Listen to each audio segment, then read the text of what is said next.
Hi guys, WineTuber here, and in today's video I'm going to talk about the difference between two most iconic sparkling wines in the world, which is Prosecco and Champagne. So, let's get started.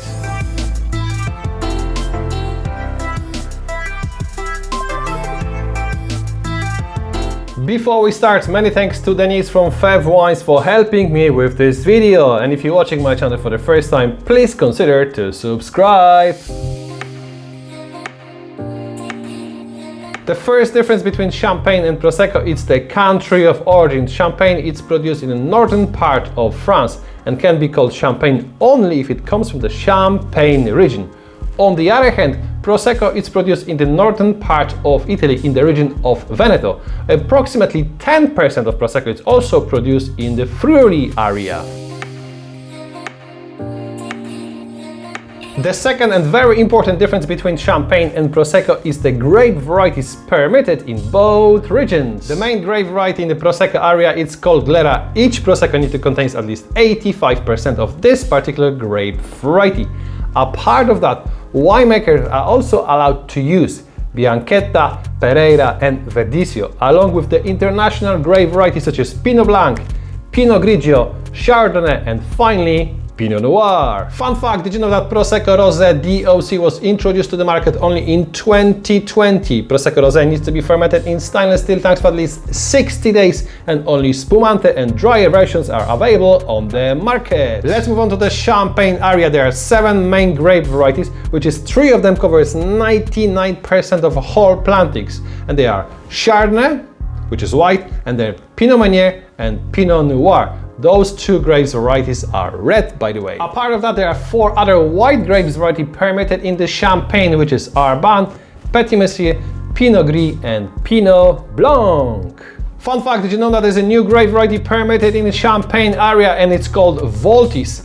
This variety is hybrid and at the moment is on a trial period and will be fully reviewed in 10 years time. So, stay tuned. The third and the most important difference between Champagne and Prosecco are the methods of production. Bubbles of Prosecco and Champagne are created during the second fermentation. The main difference between those 2 wines is that the second fermentation of Prosecco takes place inside large stainless steel tanks, and then wine is bottled under the pressure and released to the market after a couple of months. Which is on the other hand, the second fermentation of Champagne takes place inside the bottle, each bottle, and the wine is aged for minimum 15 months and at least 12 months on the lees. This is why Champagne has the kind of brioche and toasty aftertaste. You should also know that the name of Prosecco method is called Charmat or tank method, which is the name of the Champagne method. It's called traditional method or method Champenois. The first difference between Champagne and Prosecco, it's the color. Look at Prosecco, look at Champagne. So Prosecco is definitely lighter in color. In terms of aromas, Prosecco is very youthful, smells of green apples, peach and some floral tones as well. Which is Champagne, it's definitely more concentrate. There's some brioche, toastiness, baked apples, almonds, ripe melon. There's lots of more concentration on the Champagne than Prosecco. On the palate,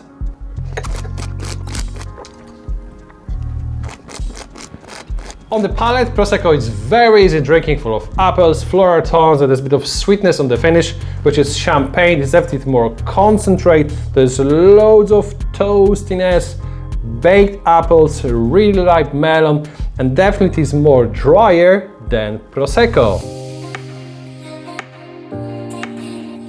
Did you know that the most common version of Prosecco available on the market is called extra dry, which means medium dry? I know it's hard to believe, but extra dry is actually medium dry. Which is on the other hand, the most common version of Champagne available on the market, it's called brut, which means dry. This is why in most cases Champagne will be drier than Prosecco. The average price of Prosecco Spumante in Ireland is approximately €25 per bottle, but don't forget that in this beautiful country we also have a double duty fee for fully sparkling wine, such as Prosecco Spumante. This is why €6.38 plus VAT is going to revenue.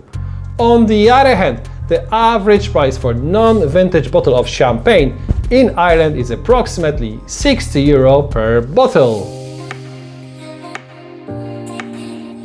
Thank you very much for watching. I really hope that you enjoyed this video. By the way, don't miss out my next one about the best wine bars in the city centre of Dublin. If you'd like to learn more about sparkling wines, for example, what's the difference between champagne and cava, or everything about the Prosecco, click one of those links. Please don't forget to subscribe and see you next time.